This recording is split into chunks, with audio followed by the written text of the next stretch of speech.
Buenas tardes a todos. Esta vez tenemos la presencia, estamos con Tim Dufour, como co-directores de Derecho Procesal Civil, y hoy nos viene a compartir conocimiento el doctor Acosta. Creo que todos lo conocen, así que no hace falta que lo presentemos. Medidas cautelares en la actualidad. Dos días tendremos, el día primero, ¿no tenemos el otro día? Sí, el 21. Bueno, venimos con el mayorcito. Colegio Pita. El colegio Pita, sí, con pileta va. Bueno, nada, para agradecerles que hayan venido. Bueno, vamos a ver qué aprendimos hoy, siempre se aprende. Así que bueno, la palabra. Bueno, buenas tardes. Continuar lo que dice acá mi Tito, para mí también siempre es un placer venir acá a compartir este espacio institucional que tengo mucho cariño desde el 2014 que ya estoy acá ejerciendo la función, así que siempre en la intención mía, y vamos a buscarle en esta ocasión reforzar esa idea de compartir una temática donde podamos darle un enfoque un poco más distinto y un poco más dinámico. Por ahí la idea de haber hecho estos 2 días se vincula con eso. Hoy hacer alguna introducción, un análisis de lo que vamos a desarrollar y poner más el énfasis el miércoles de aquí a 2 semanas en poner la mirada sobre los proyectos que hay de modificación del Código Procesal Civil y Comercial y casos particulares, más allá que también hoy vamos a ver algunos fallos actuales a esta temática, ¿no? Así que bueno, medidas cautelares en la actualidad nos evoca a aquellas cuestiones vinculadas a lo procesal, obviamente, este es el Instituto de Derecho Procesal, pero no deja de también ser importante destacar, y eso ustedes en el ejercicio de la profesión lo vivencian tanto más que yo, porque estas temáticas abarcan más que lo civil y comercial, que se ha acentuado la importancia de estas herramientas para tratar de dar soluciones concretas a problemas urgentes.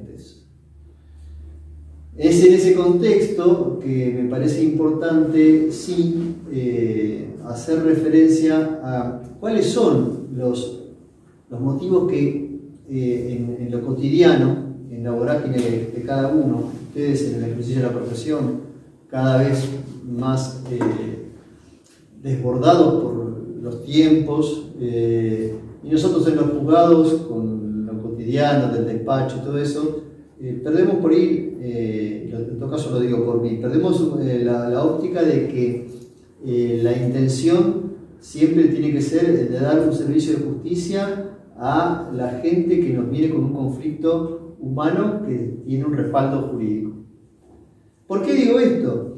Porque justamente uno de los mayores conflictos que se da es entre lo que se conoce como los garantistas y los proactivos en cuanto a avanzar con medidas cautelares. Y esto tiene que ver justamente porque las medidas cautelares que todos conocemos, no tengo ni la más remotísima intención de hacer un repaso de las medidas cautelares que obviamente ustedes ya saben cuáles son y cuáles están en el Código Procesal Civil y Comercial, pero sí señalar que esas medidas cautelares tradicionales, vamos a decirlo así, o como les parezca, lo que tienden es a asegurar el resultado final del proceso al momento de que se llegue a la sentencia, ¿no? O sea, por eso el embargo, la inhibición y todas las que están allí, el propósito básico, primigenio del Código Procesal es ese: asegurar al momento de ejecutar la sentencia que, si no es una prestación la que se obtiene en la sentencia definitiva de hacer, sino de dar, se pueda sustituir en caso de la imposibilidad por dinero obtenido de un embargo, etc. Esos son el objetivo de las medidas cautelares procesales genéricas. Ahora bien, ¿qué pasa? Hay una cuestión que tampoco, si bien cuando uno dice actualidad, yo quiero dejar en claro que la actualidad es justamente ligado a la vida misma, que va generando sucesivos supuestos que no están contemplados. Pero básicamente las medidas cautelares que se distinguen de estas genéricas son las sustanciales. ¿Qué se entiende por medidas cautelares sustanciales? Aquellas que lo que apuntan es a tener una estrecha vinculación con el objeto mismo de la demanda, con el anticipo en determinadas circunstancias de cuál es el propósito que contiene la pretensión de la demanda, así en términos bien procesales, ¿no? La demanda tiene una pretensión y esa pretensión tiene un contenido. Las medidas sustanciales lo que aportan es a tratar de asegurar el anticipo en determinadas condiciones. Ahora, ¿qué pasa? Y aquí viene el problema. Es para mí, hacer un poquito de raconto de historia es de utilidad para tomar conciencia de que no son cuestiones en el fondo tan novedosas. A ver, Calamandrei ya de la doctrina italiana tenía pensado el tema de la prevención de las medidas cautelares justamente como anticipo de la jurisdicción. Si nos fijamos, por ejemplo, la voy a leer porque es más fácil para que visualicen lo que les digo, el texto propio de una nota. La nota del artículo 1132 del Código Civil de Bellas Artes, ¿sí? Dice: la cautio damni infecti del derecho romano, cuyo fin era procurar al vecino una caución para reparar el perjuicio que podría causarle la caída de un edificio, no tiene objeto desde que se le concede acción por la pérdida de intereses del perjuicio cuando lo sufriese. La admisión, fíjense la nota de Bellas Artes, la admisión de una acción preventiva en esta materia da lugar a pleitos de una resolución más o menos arbitraria. Entonces, esta norma, el 1419, pero hablando del Código Vélez viejo, ¿no? Tampoco está obligado a entregar la cosa cuando hubiere concedido un término para el pago, si después de la venta del comprador se halla en estado de insolvencia, salvo si se afianzase pagar en el precio convenido. No, esta es otra. Ya en las obligaciones de la compraventa se prevé situaciones en las que las partes no tengan la obligación de cumplir recíprocamente si tienen la idea de que aquel otro no va a cumplir. O sea, ya está previsto que preventivamente hasta pueda haber una situación a tener en cuenta a la hora de cumplir o no cumplir la prestación en las obligaciones recíprocas. Esto, ¿qué pasa? Bueno, con la reforma de 1968, la ley 17711, viene toda la teoría de la imprevisión en el 1198, el abuso del derecho, el 1071 bis. Y esto es lo que me parece, retomando el comentario al principio, que es central de traer a la luz y que a todos un poco nos queda por debajo de la mirada más profunda. ¿Cuál es el motivo? ¿Cuáles son las razones de las medidas cautelares? Ya dijimos, no las procesales, sino las sustanciales. Garantizar la efectividad del derecho sustancial. Lo procesal, que es muy rico y muy valioso y es de alguna manera la forma de encauzar el debate necesario y indispensable con todas las garantías constitucionales para de poder precisar quién tiene razón en una contienda, no dejan de ser herramientas procesales que tienen un carácter de instrumentales. Si perdemos el norte de esta situación, Entonces, claro, cuando hay una situación no contemplada específicamente en una norma, etcétera, surge en la postura, que yo no digo que está mal, pero hay que mirarla en esta realidad que hoy nos toca con otros ojos, del garantismo, ¿no? No, tiene que haber bilateralidad, no, el debido proceso.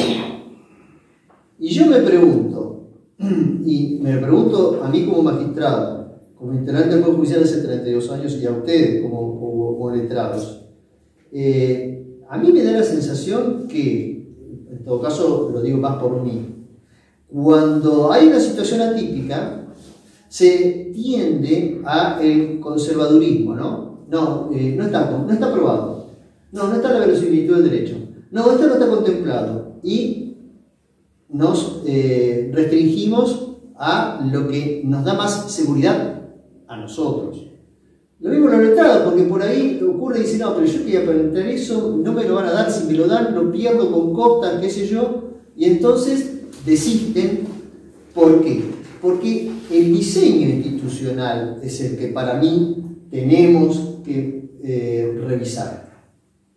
Fíjense ustedes una cosa, nosotros tenemos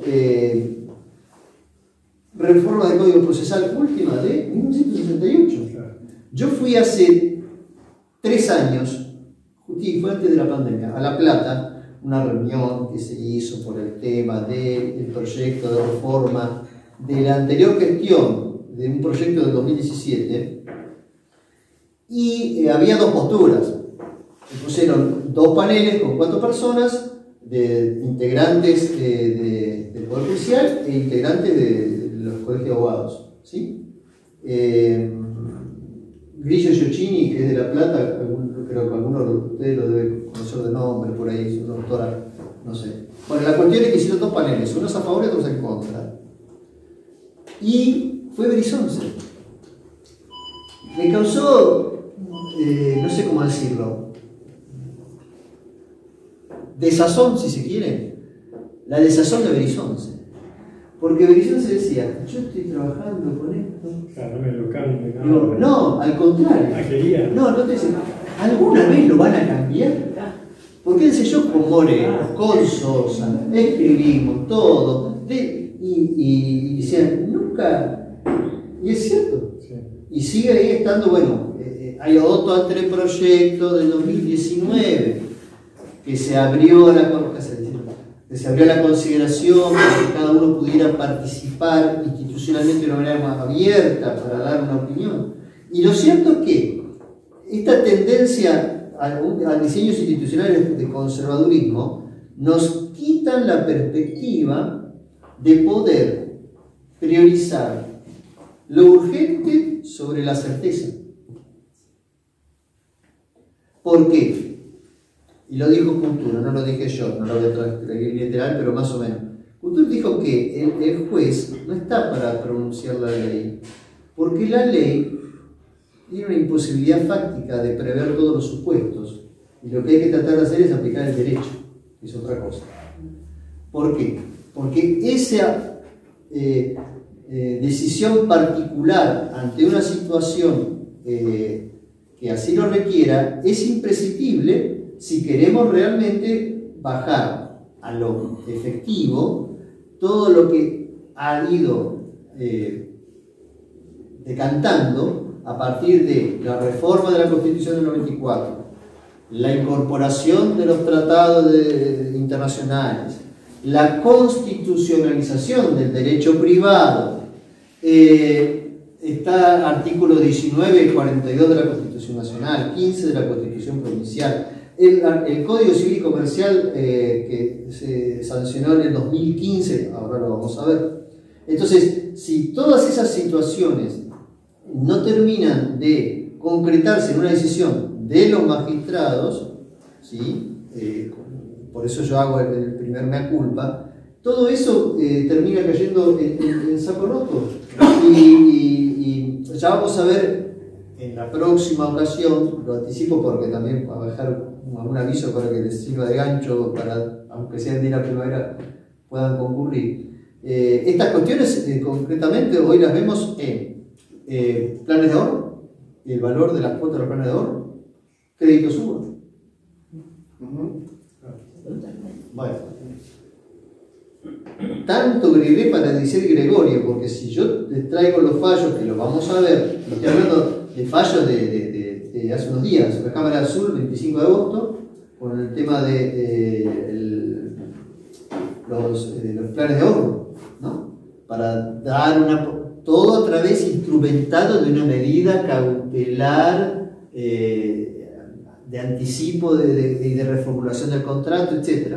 Bueno, los avances son muy pocos, en mi opinión, y muy lentos en función de un montón de situaciones. A ver, fíjense una cosa, nosotros, por eso yo le digo que me interesa y es atractivo hacer un recorrido y un análisis, que lo vamos a hacer, de los componentes y de los recaudos de la medida autosatisfactiva, de la tutela anticipada, de la función preventiva del Código Civil y Comercial. Pero todo eso tan teórico, mirá, Arasi, artículo del año 2020, sigue insistiendo con que los procesos urgentes no es atendible, sino que debiera ser la medida cautelar innovativa. Peirano, 2021, sigue diciendo que la medida autosatisfactiva es el proceso más adecuado para. Y claro, no dejan de ser creaciones valiosas, jurisprudenciales, que terminan derivando en la posibilidad o no, o la intención o no del magistrado que la recepciona y del abogado que se anima a plantearla para que se concrete. ¿Qué quiero decir? Por eso digo, hago más hincapié, opinable, pero más hincapié en el diseño institucional. El caso Coralillo, que permite al magistrado dictar medidas para mejor proveer, es del año 1957. El caso Camacho Acosta, que es la primera recepción o mejor dicho, una recepción más acentuada, porque la Corte de la Nación y los tribunales superiores nunca cambian bruscamente de parecer, sino van sedimentando distintos avances. El caso de Camacho Acosta, que tiene que ver con el dictado de una medida cautelar innovativa, es del año 1997, hace 25 años. Vuelvo a Berizonce suplicando por favor con lágrimas que alguna vez aprueben algún proyecto. Porque todo termina empantanado por distintas cuestiones. Además, a veces pueden ser, por supuesto, que hay un componente ligado a las distintas situaciones políticas, de los avatares que ya sabemos. Pero sí también, y eso yo lo vengo por eso a decir aquí, y lo dije con mis colegas, con la escasísima recepción, de que nosotros somos los que tenemos que no pasar por desapercibidos en nuestra cotidianeidad estas cuestiones. ¿Sí? Nosotros tenemos que aportar el debate como lo sigue planteando en el artículo 2020 Arasi, hay que seguir debatiendo, y Peirano, hay que seguir debatiendo. Y sí, hay que seguir debatiendo, pero también hay que poner el que acabé hablando, porque si no, las medidas cautelares van a terminar vinculadas más a la buena o la mala intención o voluntad, la intención de quien tenga que decidir. Entonces, fíjense una cosa, nosotros tenemos un avance significativo en esta línea, que es a partir de la sanción del Código Civil y Comercial del 2015, es la función preventiva en la responsabilidad civil.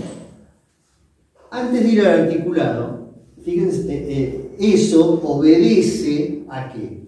Porque esto es lo que yo digo, que a veces se nos pasa por mirar solamente la letra del articulado. ¿Cuál es el motivo? ¿Cuál es la razón? ¿Cuál es el fundamento? Porque aparece esta creación, o entre comillas creación, recepcionada en el Código Civil y Comercial.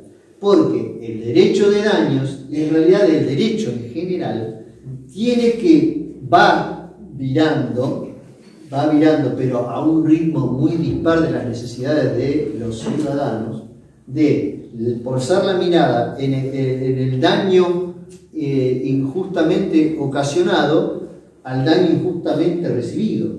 O sea, hay que poner la mirada en la víctima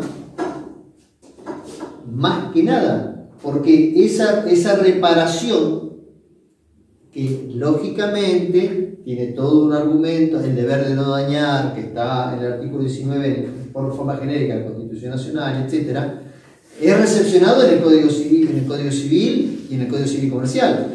Pero la función preventiva nos está diciendo, a ver, muchachos, en determinadas condiciones, para que un daño grave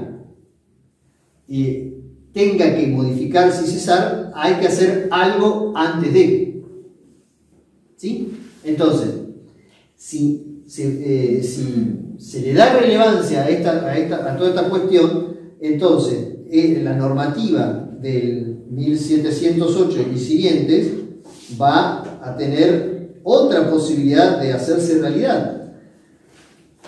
Miren, por ejemplo, y parece reiterativo, pero me anticipo para que tratar de ejemplificar con cosas, con datos, lo que estoy queriendo señalar en lo conceptual. Un fallo de 1 de septiembre de una Cámara de Civil Comercial de Morón, donde se hizo una presentación por determinación de capacidad en un tribunal de familia. Una persona con Alzheimer, que la presentación se hace y quien se opone a la pretensión es el PAMI, porque dice el PAMI que ellos no tienen obligación de asistir de por vida a alguien con con enfermería, con atención domiciliaria, ¿sí?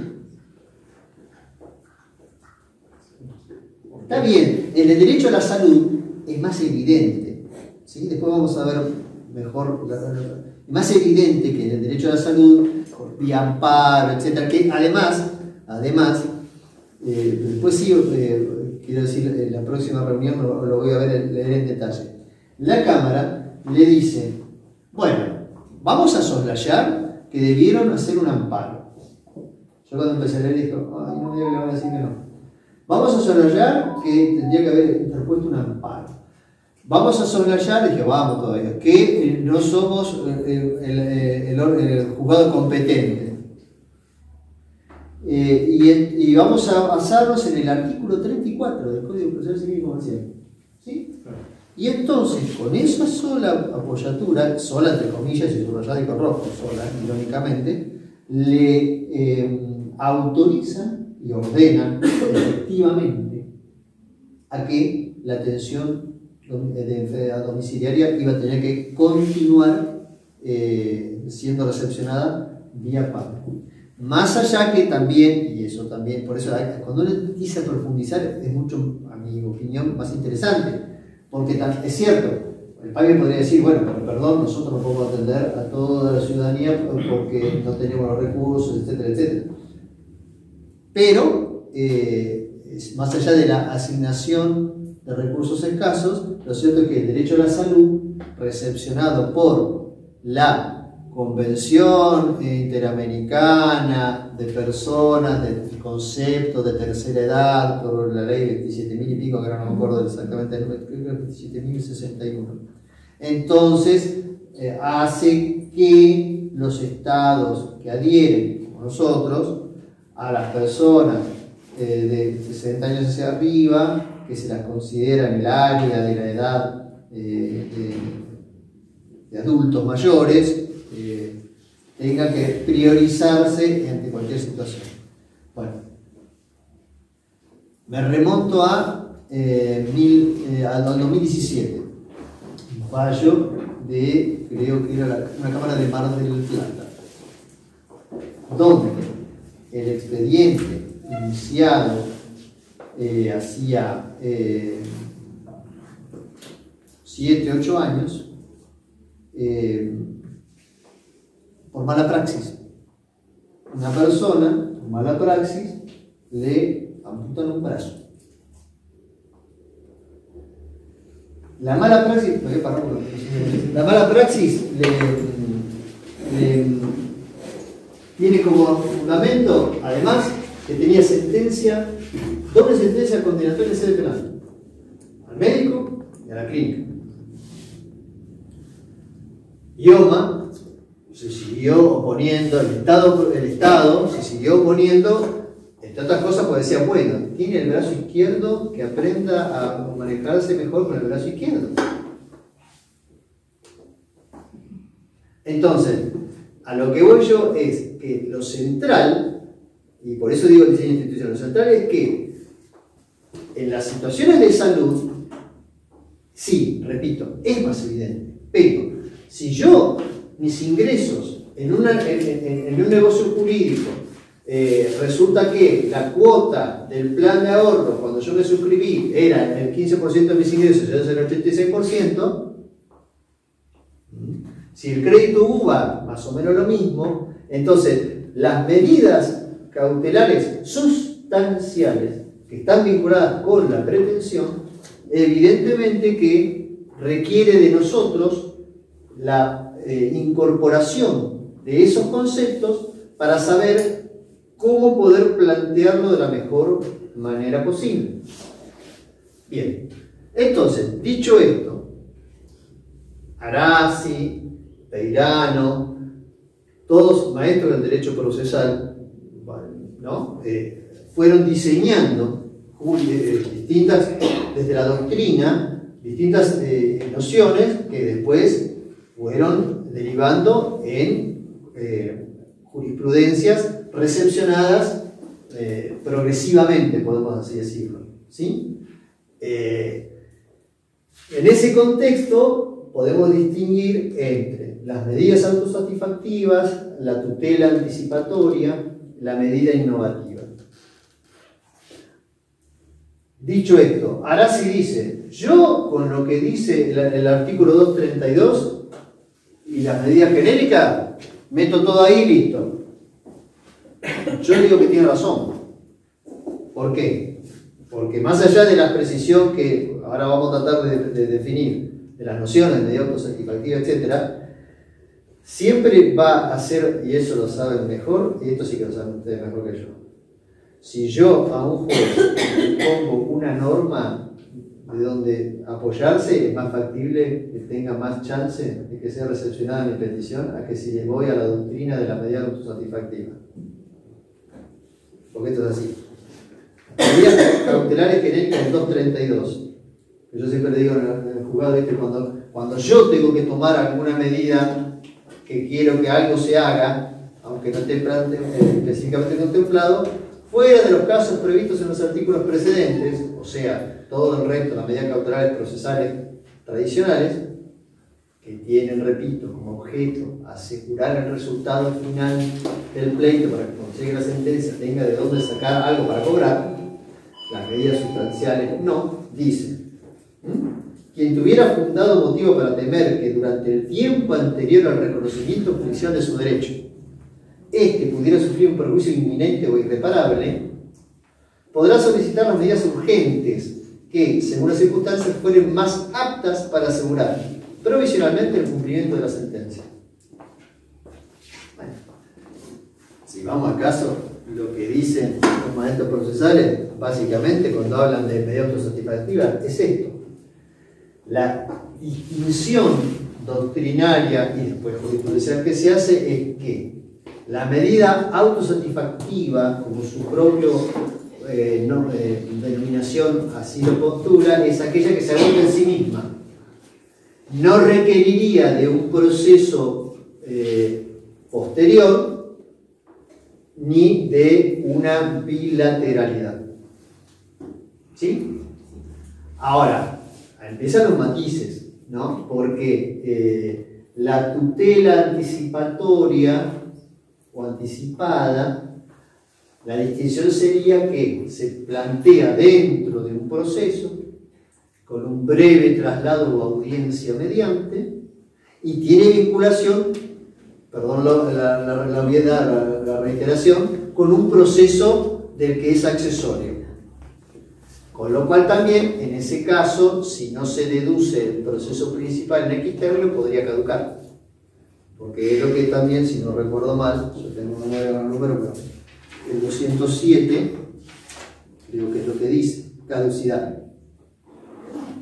Se producirá la caducidad de derecho de las medidas cautelares que se hubieran ordenado y hecho efectivas antes del proceso, ¿sí? Si no se inicia después el proceso correspondiente. Bien, entonces, aquí vamos a ver distintas alternativas, como también el que habla de la medida cautelar innovativa, que es, a mi opinión, una manera de denominar algo que se le parece mucho, ¿no? Porque también está vinculado con un proceso y también podría caducar. La discusión con los garantistas procesales, usted, la gente del Instituto de Derecho Procesal, me va a corregir o no, es que uno dice, bueno, la bilateralidad estaría dada en las, sobre todo las autosatisfactivas, con la apelación. Claro, uno lo ve así y suena, si lo mete a la expresión simpático, entonces en cuanto usted en el lugar 1 de la medida cautelar que sostiene. Si llega a estar el letrado de la compañía de seguros o de la clínica, lo que sea, dice, no, el debido proceso y la bilateralidad. Entonces, la distinción, pero que cuando uno le pone contenido es más visible, es si hay una necesidad impostergable que si yo no tomo urgentemente una determinada situación, se ocasiona un daño irreparable, continúa un daño irreparable, o puedo hacer cesar ese daño. Entonces, sí, lo que se requiere es una mayor grado de atendibilidad que la verosimilitud del derecho. Concretamente, bueno, el otro día me pasó en el juzgado, el otro día no, principio de año, y yo no inventé nada porque ya había recepción jurisprudencial, un fallo del 2016 de lo siguiente, que es el caso en el cual en un accidente de tránsito, se lo conto así en concreto, total, con no poner los nombres alcanza. En un accidente de tránsito, dos personas en moto, marido y mujer en moto, giran a la izquierda en una avenida de doble mano de circulación y hay un vehículo que se desplaza en sentido contrario, esquiva a uno que estaba detenido y lo lleva puesto. ¿Qué pasó? ¿Cuál es la particularidad? Estas personas eran justamente de un grupo familiar donde había dos menores de edad, eran sostenes de familia, trabajaban en negro, trabajaban vendiendo en la vía pública y quedaron los dos con fractura en las dos piernas, internados en el hospital público. Bueno, entonces, ante esa situación, el planteo que se hizo procesalmente como medida cautelar. Llámenlo todo, no era una medida autosatisfactiva.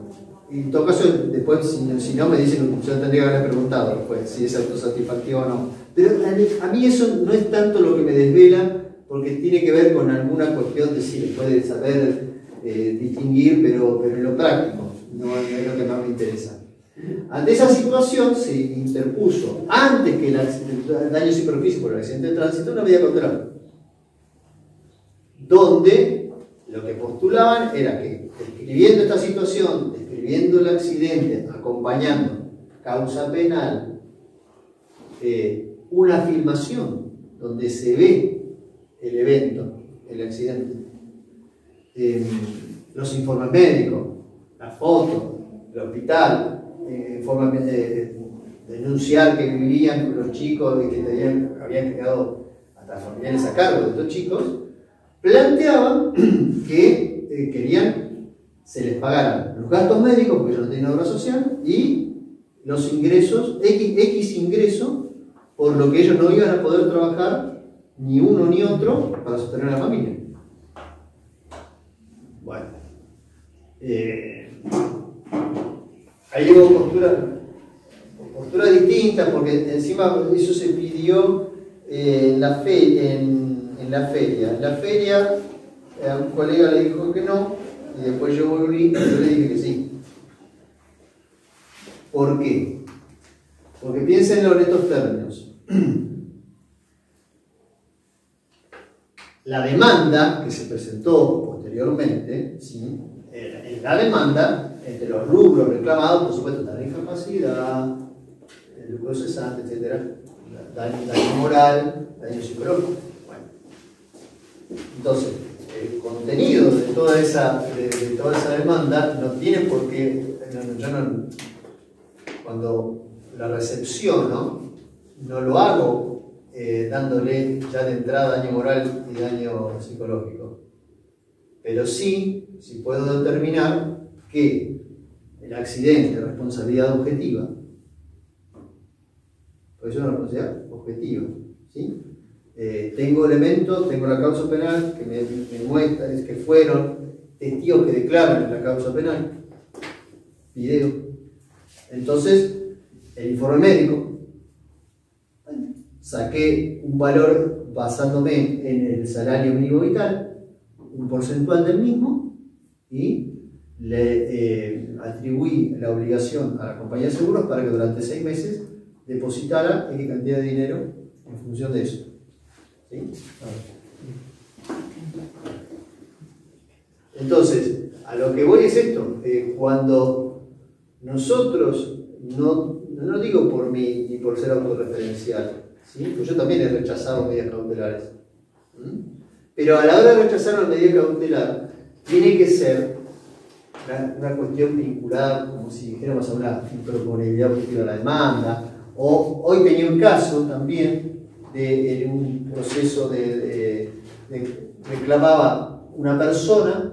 Fíjense, acá también me pongo de otro lado, ¿sí? Para que no me haga el bonito, muy por el estilo, que no hay extensión. Si una persona reclama que vendió el auto a otra, esa otra persona no hizo la transferencia y le están llegando todas las multas de todos los colores. El semáforo que hay, o velocidad máxima, la encara y con todo éxito. Bueno, pero ¿qué pasa? La parte actual acompaña el informe de dominio, acredita la titularidad del vehículo, ¿sí? Pero no me acredita con un boleto complementario y con nada que esa persona que lo tiene porque se lo vendió por lo que él mismo dice. Entonces, no hay verosimilitud del derecho, porque falta el elemento, no se puede sacar de la nada, porque a mí me parece que, sí, parece razonable, no es el sentido común, eso es otra cosa. Me acordé, ahora que es el sentido común. Siempre lo leo porque me parece sumamente esclarecedor. Ya si me encuentro valiente, me no voy a ver, estamos en problema. Un artículo que me parece siempre muy útil, tiene un renglón y medio. Es el artículo 3 del Código Civil y Comercial de la Nación. El juez debe resolver los asuntos que sean sometidos a su jurisdicción mediante una decisión razonablemente fundada. Razonablemente fundada. No está diciendo mediante la aplicación estricta de la ley. Razonablemente fundada. Entonces, esa cláusula, ese artículo abierto, obviamente que razonablemente fundado, bueno, vamos a analizar que es razonablemente fundado. Yo, porque me parezca que lo más probable sea cierto que el señor no va a demandar a alguien porque tenga ganas, no es razonablemente fundado si simplemente me acompaña el informe de dominio y no me acompañó un boleto de compraventa con ejecución o testigos, en información sumaria igual. Ahora, en el caso de un accidente de tránsito en determinadas condiciones, y ya le digo, no es un invento mío porque es un caso jurisprudencial que ya venía de hacia 2016-2017, y bueno, tengo, cosa penal, la afirmación, el informe médico, la foto de los agentes del hospital, el informe ambiental, etcétera, y bueno, y ahí estamos.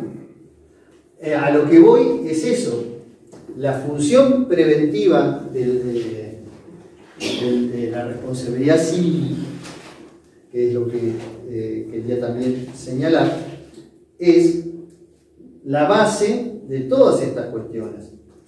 Nosotros tenemos el artículo 1708, que es el que abre. Si el Código Civil Comercial nuevo tiene algo para mí muy valioso, es que su sistematización es coherente, no digo más que la anterior, lo viene a mejorar. No vamos a decir que el de Vélez no era de mucha utilidad, por supuesto, pero cuando vemos que el Código Civil Comercial, el Código de Vélez lo primero que estaba era la compraventa, primer contrato. Bueno, ahora lo que está es contratos de consumo. Y antes de contratos de consumo, las cuestiones generales, la parte general del derecho del consumidor. La responsabilidad civil fue a parar allá en 1708, ¿por qué? Porque el título, valga la redundancia, es otra fuente de obligaciones. Otra fuente de obligaciones. En esa otra fuente de obligaciones se dice justamente que las disposiciones de este título son aplicables a la prevención del daño y a su reparación. Y ahí vamos entonces, si hablamos de prevenir, esa sola expresión nos acerca rápidamente a las medidas cautelares. Las tradicionales, para asegurar el resultado del pleito, o las sustanciales, con base en esto, para asegurar que determinadas cuestiones no subsistan o se modifiquen. Entonces, cuando partimos de allí, función preventiva y punición excesiva.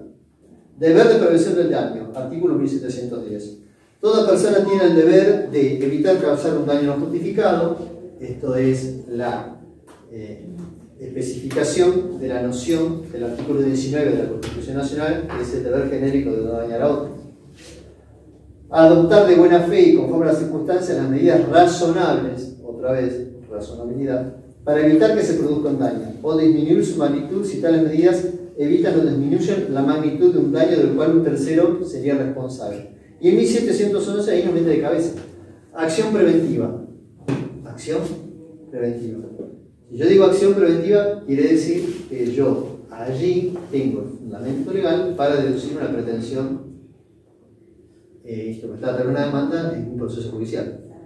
La acción preventiva procede cuando una acción u omisión antijurídica hace previsible la producción de un daño, su continuación o su agravamiento. No es exigible la concurrencia de ningún factor de atribución. Legitimación, quienes acreditan el interés razonable en la prevención del daño. Volvemos a la noción de razonabilidad y la amplitud. La sentencia que admite la acción preventiva, yo todavía no dicté ninguna, pidan. Algo pasó que llevamos 7 años y nadie me hizo una acción preventiva que está de la sentencia.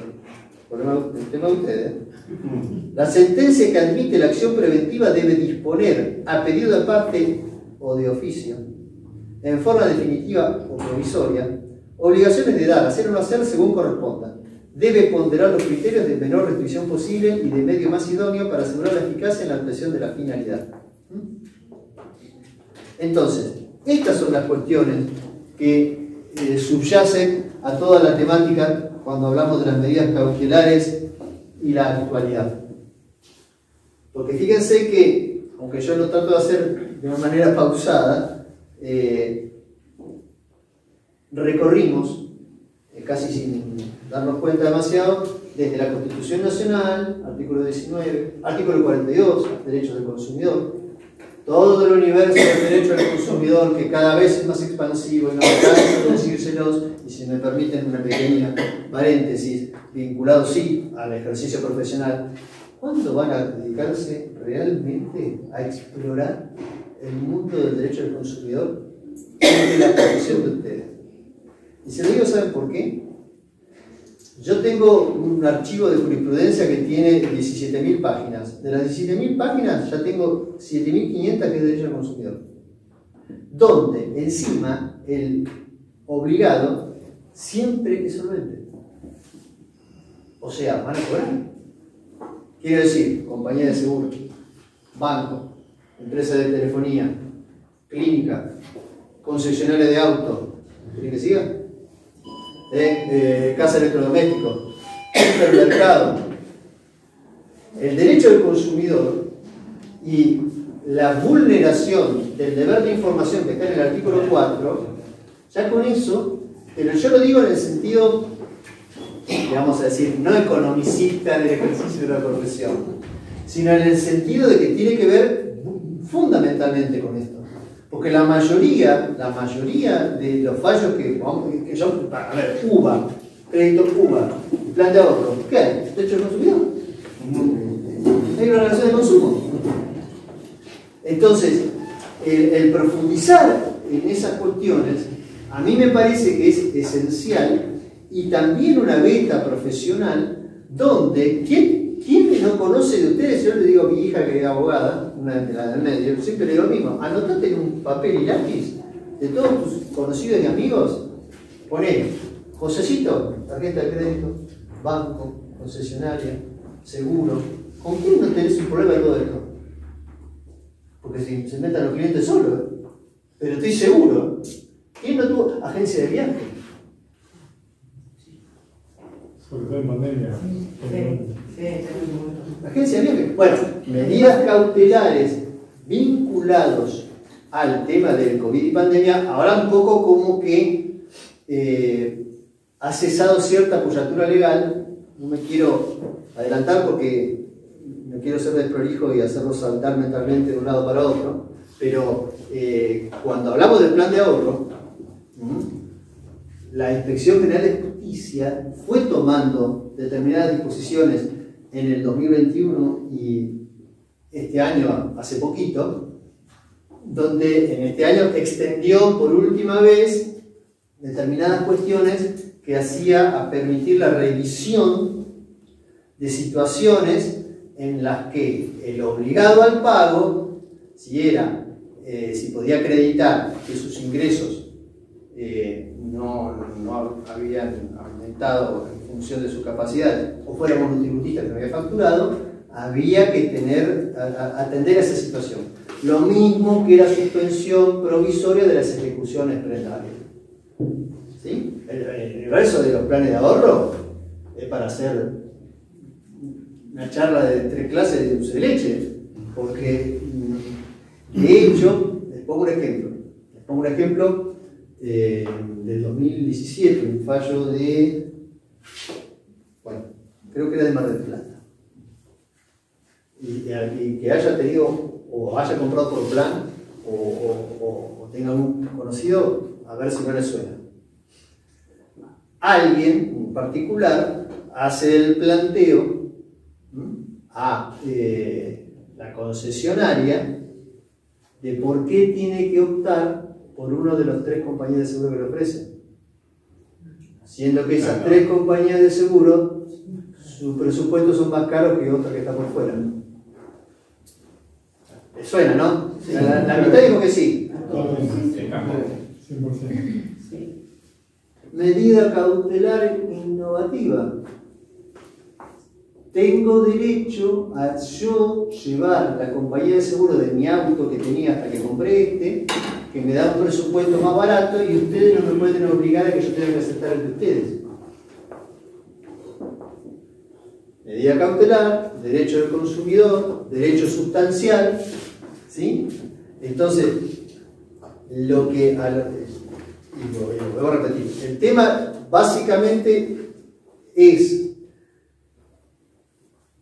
cuánto queda por realmente corregir y analizar y animarnos a mirarnos al espejo, desde el Poder Judicial y desde los colegios paritarios funcionarios y de los colegios de abogados, para que estas cosas sean realmente un objeto de debate profundo, porque al no estar legislados específicamente, hay un sinfín de zonas grises que, más allá que la jurisprudencia, sí, macanudo, la jurisprudencia va decantando, pero mientras va decantando, el señor que le apuntó en el brazo derecho le dicen, fíjese cómo hace con el brazo izquierdo, y yo que pagaba una cuota del 30%, tengo que poner una cuota que es el 80% de mi sueldo, y mientras tanto, y esto tiene que ver, me acordé, el artículo 15 de la Constitución Provincial.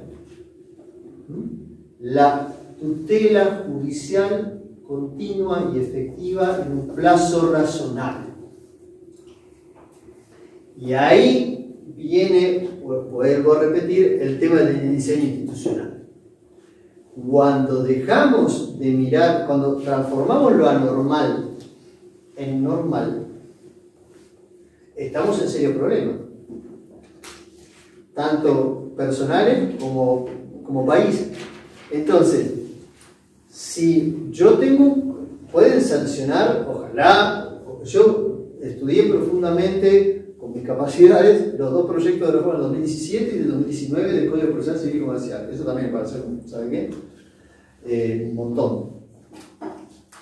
Y en su origen, son de dos espacios políticos distintos, ¿sí?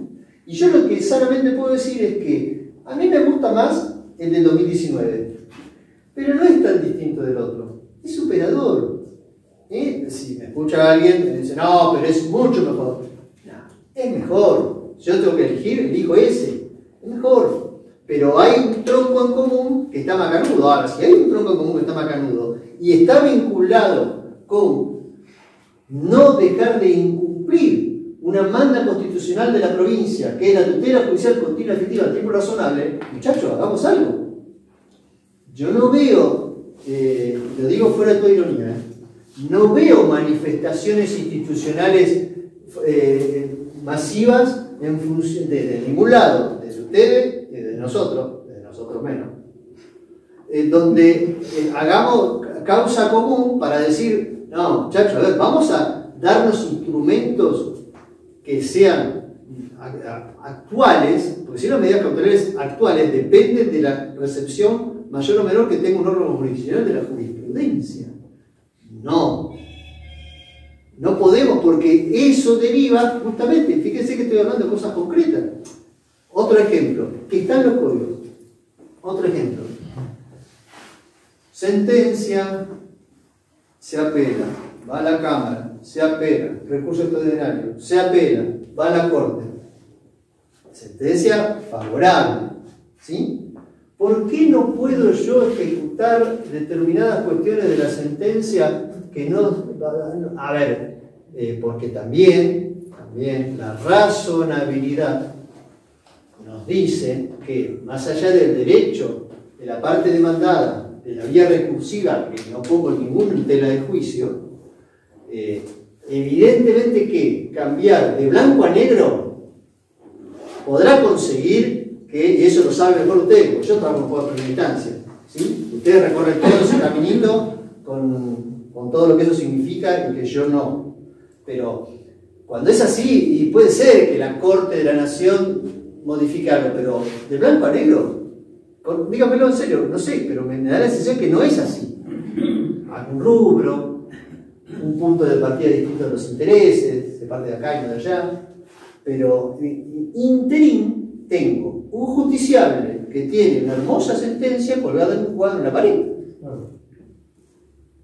Ni hablar de los honorarios y todo eso. Y cuando dice no hablar, no es no hablar, es también. Porque, claro, porque tiene que ver con esto. Por eso, y acá, cuando hablamos de medidas cautelares, hablamos de darle más, digo yo, más importancia a lo urgente que a la certeza, tiene que ver con el tiempo. Los tiempos nos dan una visión mucho más contundente de qué es lo que estamos hablando. Para un lado o para el otro. Si yo me pongo del otro lado manipulando el sistema de la parte demandada y te hago, pero la oralidad con las compañías de seguro, y yo lo noto, claro, cuando yo estaba en La Plata todavía, del año 90 al 2014, la compañía de seguro, ¿qué iba a arreglar de qué? 7, 8 años. Allá te espero. Ahora te ofrezco 5. En 8 años te ofrezco 5. 100% de inflación. ¿Sí o no? Corríjanme si no, en serio. Bueno, cuando yo le quito la variable, le modifico la variable tiempo, estoy mucho con eso de las variables, eso porque estoy estudiando, me puse a estudiar una carrera nueva que tiene economía 1, me está poniendo loco. En la parte de matemáticas de álgebra. Pero la variable tiempo la corrijo y cambia. Ahora hay muchísimos más acuerdos que se presentan para homologar que antes. Con todo lo que es el universo, no quiero desviarme del tema, que también representa. Pero, yendo al punto, el tema del plazo y de la razonabilidad, y de que yo tengo plazo, o sea, la Corte de la provincia dice, si yo de oficio, no, fíjense, sépanlo por la duda, yo no lo hago, pero sépanlo, la Corte de la provincia te dice claramente, jurisprudencia vigente, ratificación de 60 días del artículo 48. Yo lo debo controlar de oficio y darle por decaída a la presentación que no se ratificó. 60 días. Bueno, cuéntenme ustedes cuánto la Cámara y o ni hablar la Corte cumple los plazos de los recursos.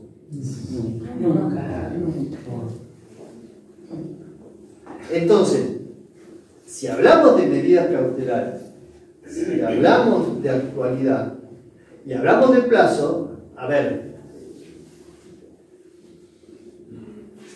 no podemos ignorar que vivimos en un país que tiene determinados problemas de macroeconomía.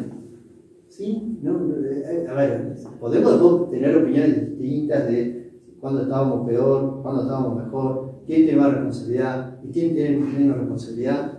Y yo digo, citando a Borges, que adaptando un poco lo que dijo, Argentina tiene todo el pasado por delante. Y así estamos. Pero lo cierto es que esto nos afecta a todos, al ciudadano, a los abogados y al Poder Judicial es el que realmente lo afecta, porque como nosotros tenemos, salvo que hagamos alguna barbaridad muy evidente de prolija, estamos ahí, si yo saco 5 sentencias por mes, saco 8, saco 2, no pasa demasiado. Eso se lo mencioné en una charla que dimos el año pasado, ¿se acuerda, doctora? Sí. Yo le dije, guarda que si se sanciona el proyecto de 2019, vamos a tener que salir a correr todo, ¿eh? Sí. Chocho. Todos, los abogados y los magistrados. Entonces, la variable tiempo, más hablando de medidas cautelares, más hablando en tema de derecho sustancial, es imprescindible tomarla en consideración. Y, repito,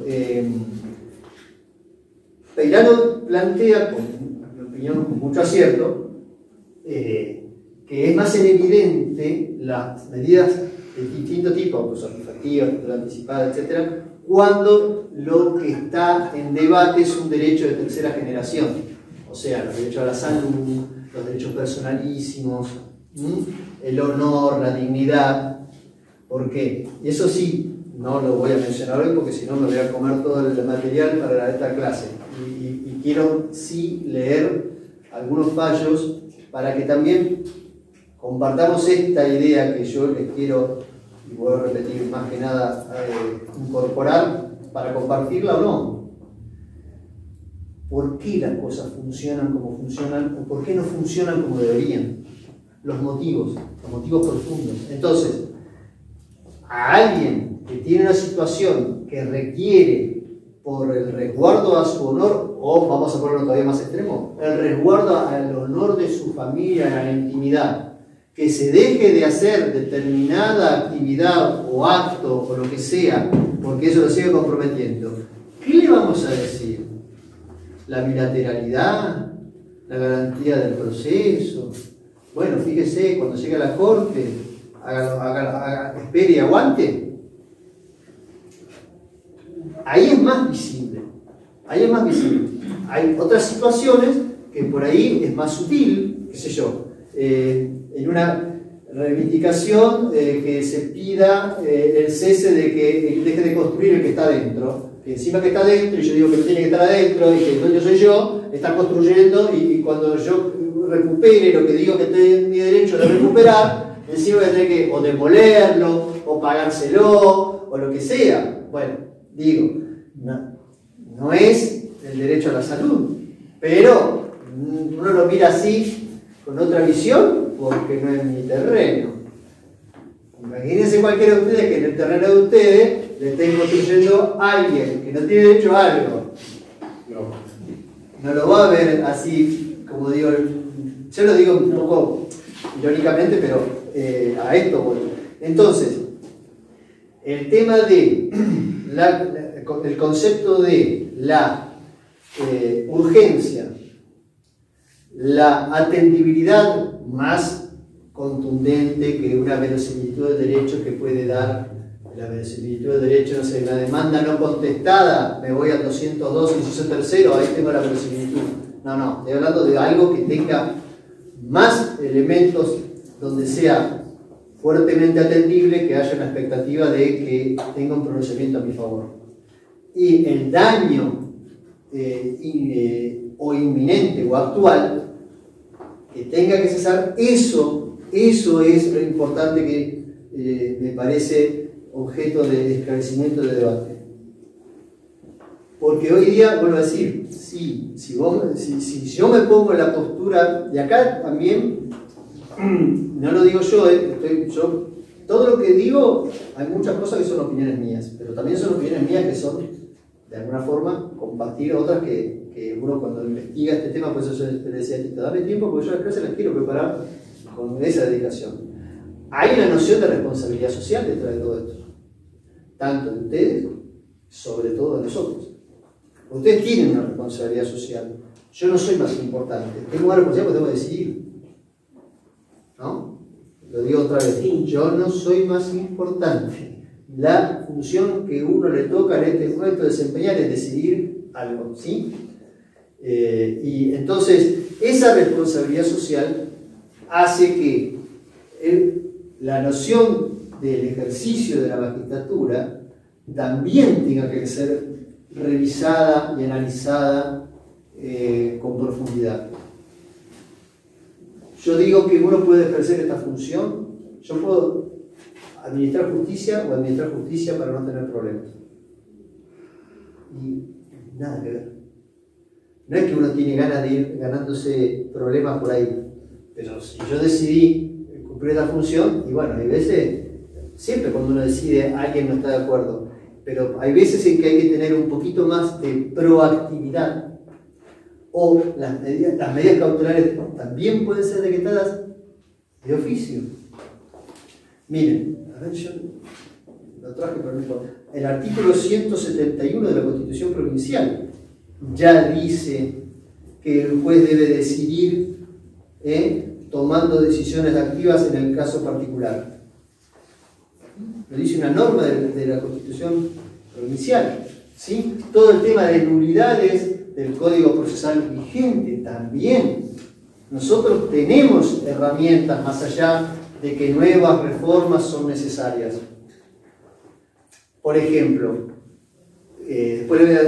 está también la noción que se ha ido desarrollando de la anticautelar.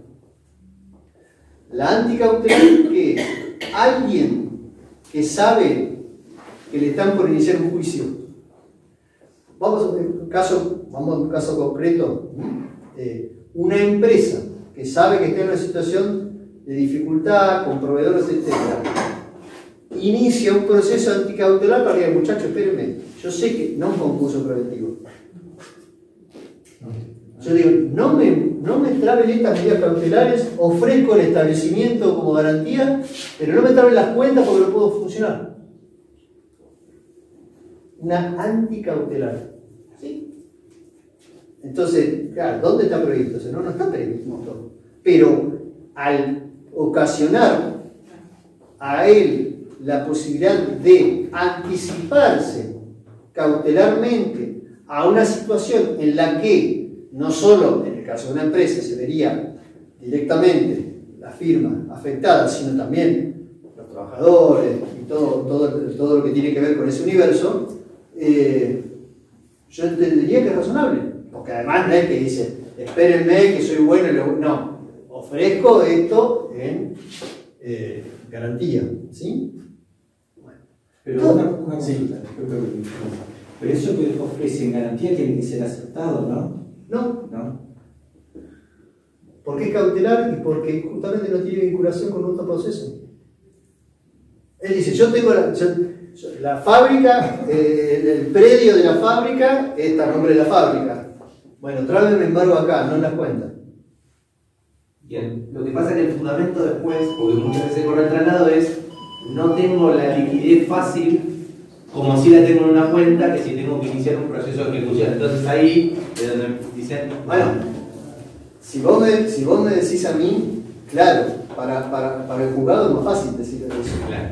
Ahora, si lo pensás en un contexto más amplio, al proveedor, ¿qué le va a convenir más? Y en la inmediatez le trago un embargo a la cuenta, pero es pegarse un tiro en los pies. Sí, potencialmente, ¿no? Estamos hablando siempre desde el principio de la buena fe, ¿no? Todo esto, si se entra a manipular en otro sentido, cambia toda la ecuación, ¿no? Si yo me manipulo de esto para valerme de estos institutos procesales y profundizar una situación disvaliosa, dolosa, es otra cosa. Estamos hablando de la buena fe. No, que habría que avisarle a la FIP, digo, que no me di cuenta para no tirar el tiro en los pies, porque después ellos mismos cuidan las empresas. Bueno, y si hicieras una anticautelar a la FIP, no, nunca se me ha ocurrido. Bueno, es que este es el tema que yo... No, pero es que a esto voy yo. Todos, más, yo siempre veo más ustedes, yo no puedo hacerme el bueno. Ya creo que, como dice Peter, no me conocen. En el sentido siguiente, el abogado trabaja más que nosotros. Más horas, más días, etc. ¿Sí? Yo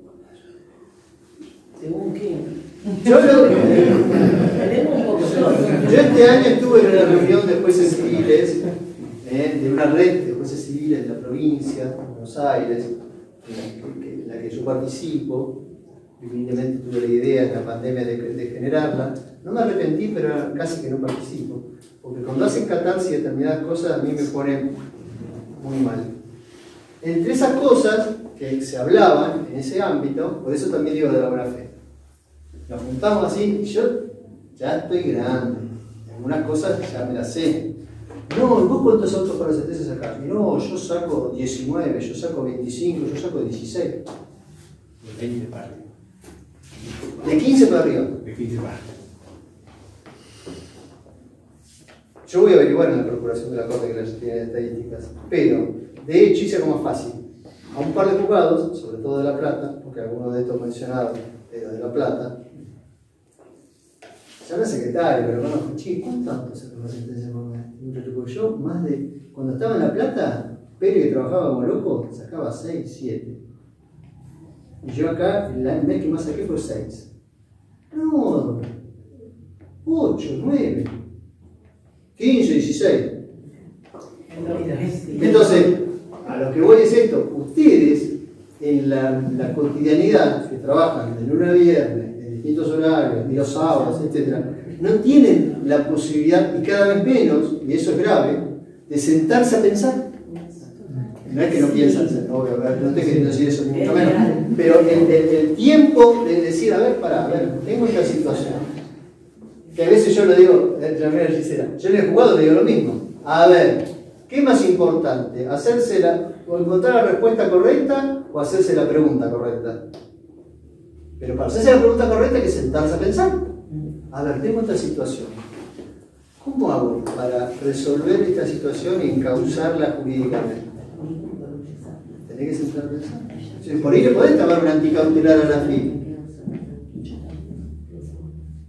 ¿Entendés? Es decir, a ver, no, pará, yo tengo dos cuentas. Esta cuenta es en garantía de lo que da. Y con esta me manejo, entonces querés gastar sobre esa, porque si me traban las dos, ¿yo cómo hago? Bueno, entonces, las derivaciones prácticas de estas cuestiones que estamos compartiendo no son menores. Sí. No, escuchándolo, doctor, yo lo único que he visto con referencia a, por ejemplo, cuando embargan cuentas de una fábrica o de una empresa, es aceptar la sustitución. Pero una vez que ya está trabada con todo el daño que se ocasionó. Doctora, no me extraña de lo acertado de su referencia, porque yo omití hacerlo, pero la creación del argumento para una anticautelar es la sustitución. Si yo tengo el artículo 203 que me permite sustituir una medida cautelar con otra, ¿por qué no me puedo anticipar? Exacto. Bueno, pero para eso hay que sentarse a pensar y tener tiempo. Y tener el conocimiento, sí, pero a ver, esto no es física cuántica. Va a ser difícil que le erren por mucho, pero esta creatividad es necesaria, ni hablar, porque lógicamente ustedes lo piensan por su profesión, yo lo pienso por la mía, pero detrás de todo esto está la gente. Está la gente que es el destinatario de todo el ordenamiento institucional de un país y el diseño de cómo funciona. ¿Sí?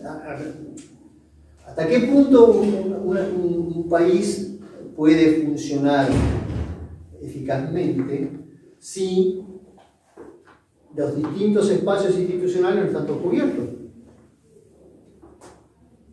Quiero decir, en concreto, hoy día el Poder Judicial tiene más o menos el 30-40% de gente pendiente de los que renunciaron, se jubilaron, se siguieron, lo que sea. Y no se cubren. Tenemos cargos a nivel nacional y a nivel provincial de ministro de Corte, en la provincia lo sabemos, ministro de Corte, etc. Entonces, yo digo eso, cuando esas situaciones las relativizamos o las minimizamos o las pasamos por alto porque estamos a la corrida, porque cada vez también es más difícil toda actividad, estamos en problemas. Justamente, lo que usted dice es muy cierto. Realmente no tenemos tiempo de pensar, porque estamos tan en la vorágine, ¿no? Pero algo que usted dijo que a mí me interesa preguntarle es esto. Sale una sentencia, primera instancia, a favor mío, la apela, pero la expresión de agravio no abarca la totalidad. O sea que hay cosas que me van a quedar firmes. ¿No las puedo ejecutar? Yo creo que sí. Eso siempre me lo pregunté. Yo creo que sí. No está contemplado. Usted tiene razón. Normativamente, sí está contemplado en los anteproyectos. Sí está contemplado en los anteproyectos. Pero está buenísimo. Claro que está buenísimo. Los anteproyectos también están buenísimos, más allá de que cada cosa siempre termina siendo opinable. Pero no son un disparate. El tema es, bueno, fíjese, doctora, justamente esto. Anteproyecto 2019. Ahí está. Seguimos esperando. Y vuelvo al ejemplo de Berizonce. Entonces, esas situaciones, vamos a la contracara positiva. La elaboración doctrinal que deriva en la recepción jurisprudencial y que deriva eso, sí, es positivo, pero uno va por el ascensor y otro va por la escalera. Y en el medio, vuelvo a la variable tiempo. Entonces, yo entiendo que, lógicamente, para tomar una medida cautelar, hay que distinguir, a ver, cuánto hay de terminabilidad, cuánto hay de urgencia, cuánto hay de irreparabilidad. Entonces, yo lo simplificaría así, digo, más allá de que, porque además alguien puede plantearlo como medida autosatisfactiva y yo, por el principio de Iura Curia Novi, puedo reencauzarlo. Yo puedo reencauzar una demanda. Totalmente. Puedo reencauzar una demanda, porque lo que yo no puedo hacer es modificar los hechos. A mí me dijo que el accidente pasó entre este auto y este auto en esta esquina, y yo no lo puedo modificar. Ahora, si después lo encuadró mal, bueno, yo sí puedo. Entonces, esa situación con las medidas cautelares hace que yo, si veo que no hay tan fuerte atendibilidad, pero hay algo más que verosimilitud del derecho, hay una urgencia, pero no hay una urgencia inminente e irreparable, entonces ahí puedo yo fijar una audiencia, corro traslados, aplico el sumarísimo por 2 días, hago venir a la contraria y digo, che, mirá, pasa esto, ¿qué tenés que decir? Pero no decir, no, yo traslado y que sea lo que sea, y después, no, porque vuelvo a referir, hay situaciones particulares que hay que también tener, si se quiere, empatía jurídica. O sea, sí, y eso es lo que nos falta a todos y en especial a nosotros. En especial a nosotros que nos paramentamos detrás del escritorio y si atiendo si quiero y todas esas cosas, pero que no quiero profundizar en eso porque no es el punto, pero también en parte lo es. En parte lo es. Porque estos avances vienen de allí. El mandato preventivo de los artículos que yo leí allí, caso sencillo, una persona que va por la calle, se cae, hay un pozo en la vereda, le demanda al propietario porque el mantenimiento de la vereda en frente de la puerta también es cargo de cada ciudadano. ¿Sí? ¿Es así? Entonces, no solo se dictó una sentencia haciendo lugar a la demanda, sino que, no lo había pedido, el juez dijo, perdón, arregla la vereda. Arregla la vereda, mandato preventivo. Arregla la vereda. O sea, no es cambiar el mundo, pero es dar una respuesta eficaz, tutela judicial continua y efectiva en plazo razonable. Yo la Constitución de la provincia no la escribí, no tengo la culpa, no me miren a mí, pero dice eso. Yo tengo que, claro, tengo que aplicarlo. Y el día que, no sé, por eso, cuando hablo de lo institucional, planteo una hipótesis, si se quiere absurda, pero no, sé que es absurda, pero digo para marcar la idea. ¿Qué pasaría si todos los colegios de abogados y los magistrados y funcionarios hicieran una presentación colectiva diciendo, muchachos, cubran los cargos? Muchachos, cumplan los plazos. Porque si no lo vamos a escuchar a todos. Los plazos serían bueno, sí, pero cobran los cargos también, porque cuando ahí también me empiezo la verdad de 2 mentiras. Está el que no, yo estoy firmando en 2 lugares. Sí, bueno, tampoco tanto, pero bueno. Pero lo que voy es eso, esas cuestiones nos marcan la instalación de un clima institucional y valioso, aunque delicadeza lo dije, que conspira contra el ciudadano y el efectivo ejercicio de sus derechos materiales y sustanciales y la administración de justicia en lo que tiene que ser. Y les digo por última, si se quiere, pregúntenme porque yo me cansé de hablar solo, o en general. El doctor de Lázari, que en paz descanse, la verdad yo le tuve un gran aprecio, lo conocí y me dio una gran mano.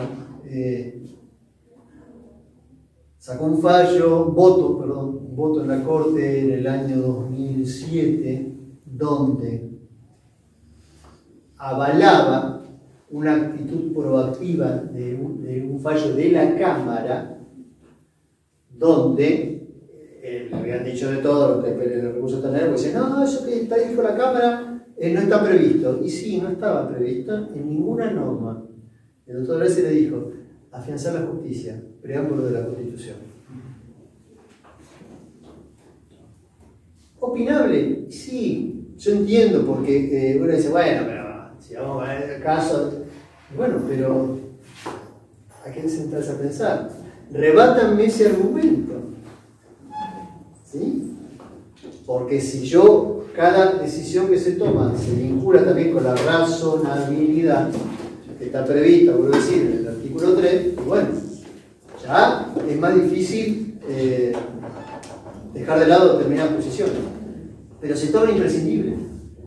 Se torna imprescindible porque también hay una dinámica de la sociedad en su realidad fáctica que es mucho más disruptiva que hace 30 años atrás.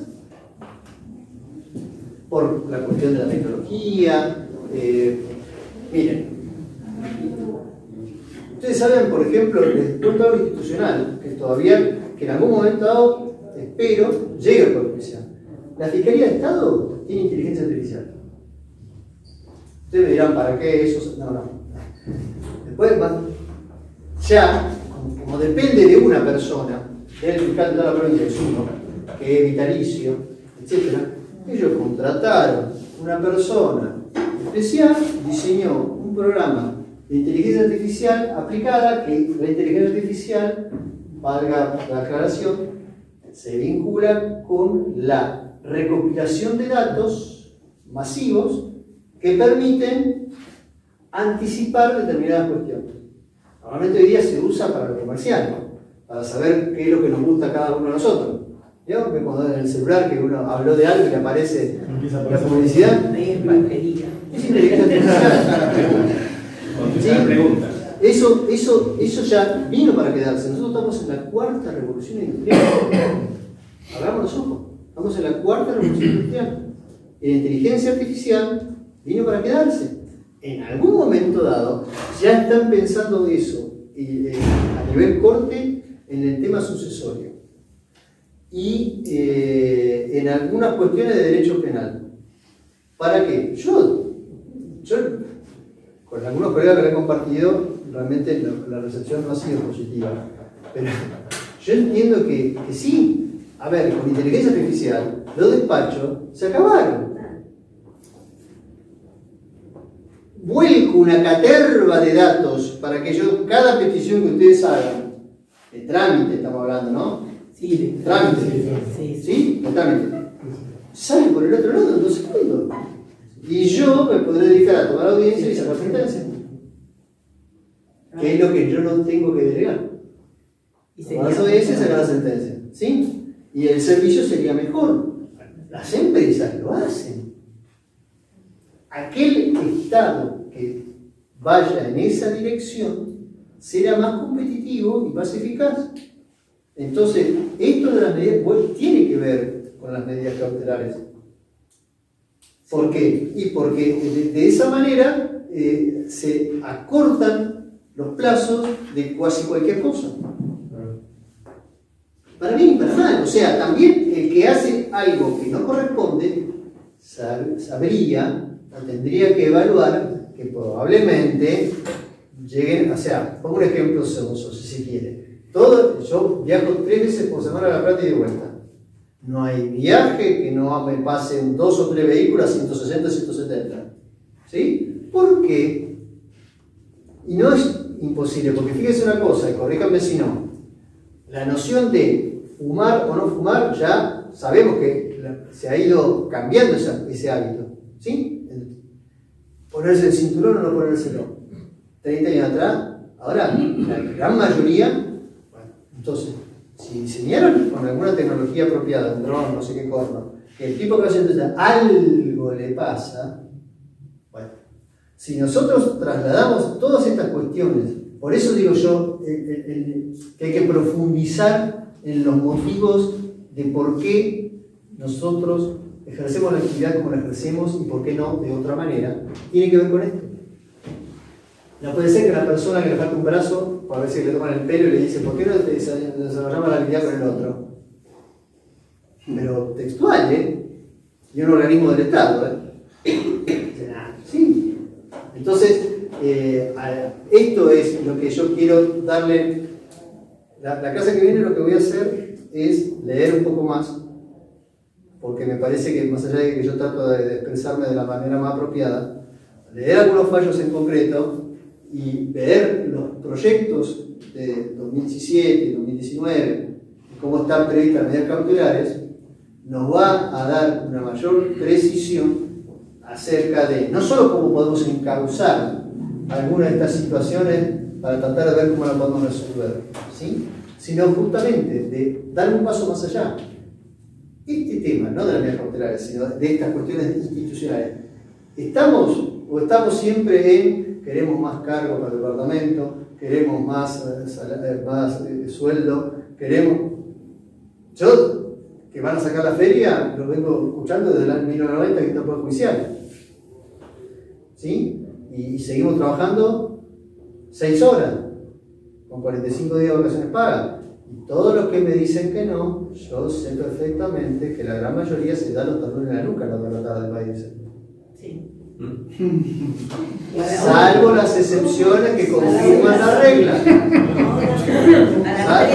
Salvo las excepciones que confirman la regla. ¿Sí? Y hago una salvedad. Yo sé que. Y hay lugares en que también, vamos al caso, ¿por qué los juzgados de familia acá están saturados? Y seguimos esperando. Entonces, estas son situaciones que tienen que ver con el ejercicio de la profesión, con buscarle la vuelta para hacerlo de una manera más eficaz. Y vuelvo a repetir, analicen lo que les digo del derecho al consumidor, analícenlo, porque en una época en donde hay empresas constructoras, departamentos de post, situaciones derivadas de incumplimientos de ese lugar, pero acá es que se construyen tantos edificios, a patadas. Lo que pasa es que no llegan. Nosotros acá, yo en este departamento judicial, en el Fuero Civil y Comercial, pero no tengo ninguna duda que tengo menos trabajo del que yo pensé que iba a tener. Porque hay una distancia, que yo algo lo compartimos con vos y estaba pendiente de volver a retomarlo con tu mamá. Hay una distancia entre la gente y el inicio de un proceso. Aparte, está bueno porque se puede pedir un daño punitivo también aplicando esa ley. Ni hablar. Claro. Daño punitivo que hay distintos criterios donde hasta hay una fórmula matemática para calcular.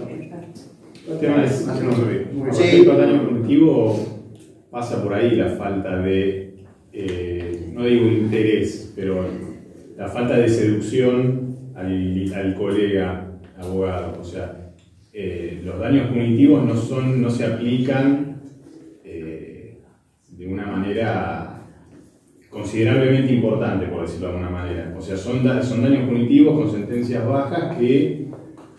Porque el Poder Judicial que yo integro tiene un sentido extraño, Sí, es como una matriz. lindo para hacer una investigación institucional, donde hay una muy baja recepción a dar montos significativos. Yo no sé por qué. Porque parece que lo fuera a pagar uno. O ni hablar para regular el horario. No. ¿Cuál es el problema? No, la verdad es una situación que yo observo. Pero vuelvo a decir, habría que hacer una investigación sociológica, institucional, para ver por qué. Porque el daño punitivo, bueno, a mí también está el tema del lobby. Obvio. Yo apliqué la única vez que me anularon una sentencia, que me la anularon, ¿sí? Eso es grave.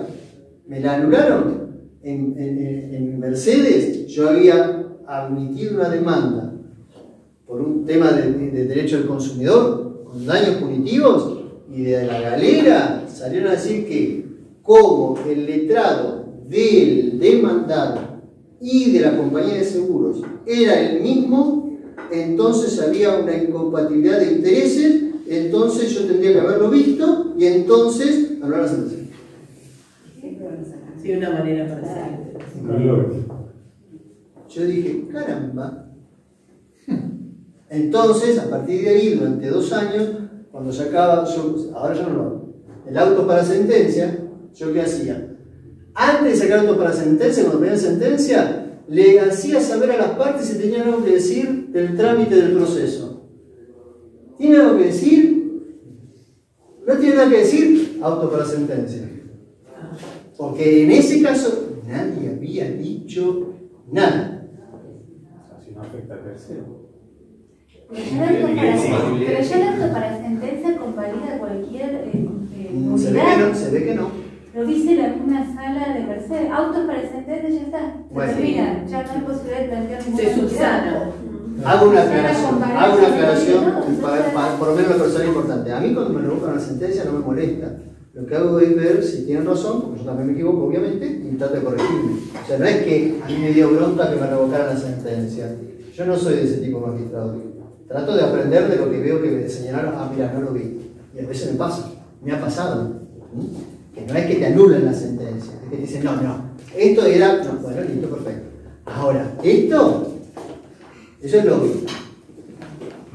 Claro, porque precisamente el auto para sentencia convalidó cualquier medida de nulidad y fue conformado, o sea... Y el daño punitivo, estoy hablando de una sentencia del año 2017 aproximadamente, eran como 900.000 pesos.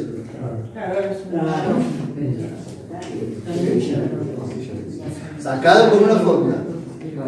Que hay distintos pareceres. Pero bueno, a esto voy yo.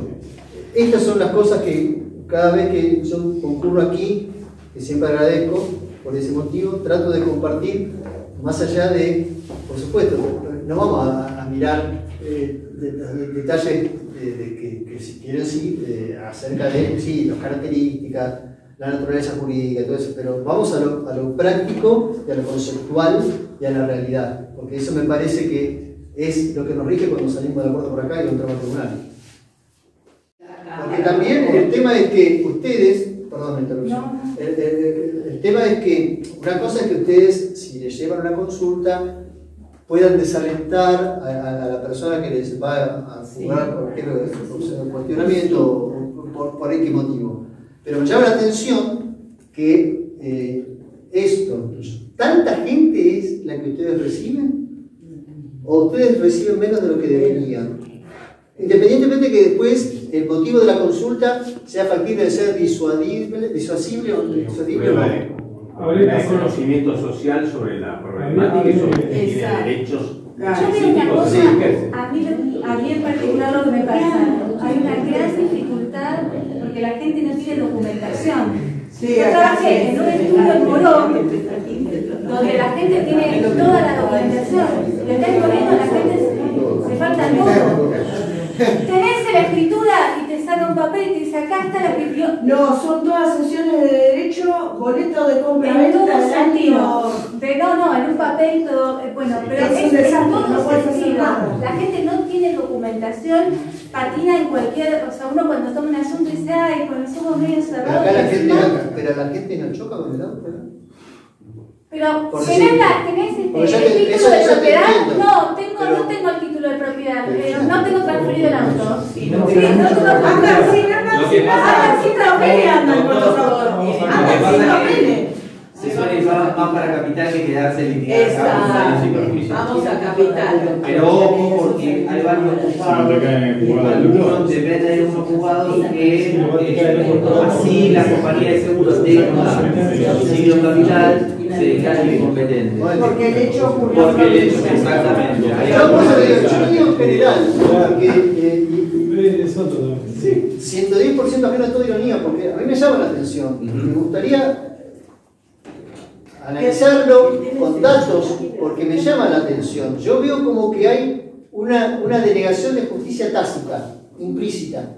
O la gente no va porque le resulta caro, porque le resulta... Aparte de eso es aparte. No, y muchas veces lo que se ve es que se trata de evitar el departamento judicial por el colapso que tuvo en algún momento o que sigue teniendo en algunos fueros puntualmente, o el funcionamiento de algunos juzgados, que no son 4, no son No son todos, todos iguales. pero hay algunos. No, por eso, pero a mí igual me llama la atención, porque vos podés, vuelvo a decir, vos podés disuadir determinada situación con determinados argumentos. Pero la gente que no va a esa organización. No tienen documentación, es como dijo la doctora. No tienen, pero no le dice, ¿qué documentación tenés para ¿Tiene la misma cantidad de gente que hace 10 años? ¿Más? ¿Menos? Más, pero con mucha más, menos preparado, la gente ignora qué documentación tiene que hacer para a veces tener una propiedad. Ni documento a veces tienen. Por eso, hay cosas que habría que... Yo en el accidente de tránsito, por ejemplo, a mí me pasa mucho, viene mucha gente y el video de atender no tiene registro. ¿Por qué? Porque debía multas, entonces no lo sacó. No tiene auto transferido. Entonces, bueno, yo no tenía ya no tenía registro, no tenía cédula azul, no tenía, ya arrancaste mal. Claro. Es un expediente menos. Y si uno lo gana en primera instancia, aparece el tren fantasmas de la Cámara de Mercedes, que es como un camino como decir, no, pero el tema de los daños nosotros estamos llevando casi todo a capital. Sí, es un tren fantasma. Porque además No los sabe cómo se puede intereses que se hacer. aplican acá son menores que capital. Y la Cámara de Mercedes, la No, más baja Mercedes ni habla. de la provincia. Y más el lobby, más el lobby. Pero totalmente. Es una pena porque... Ya está. Es una, Ya a ver, tenemos cámara. Sí. Es una demanda contra la Perlita. Ya tenemos cámara. La Perlita. Hacemos una demanda contra la Perlita y nos cachetean encima. ¿No? ¿Qué hacemos? Las causas Yo llevo toda la capital. culpa de la Yo víctima. llevo capital. Sí, me ha pasado. Es real. Lamentablemente. bueno, Pero bueno. no, por hoy, bueno, gracias.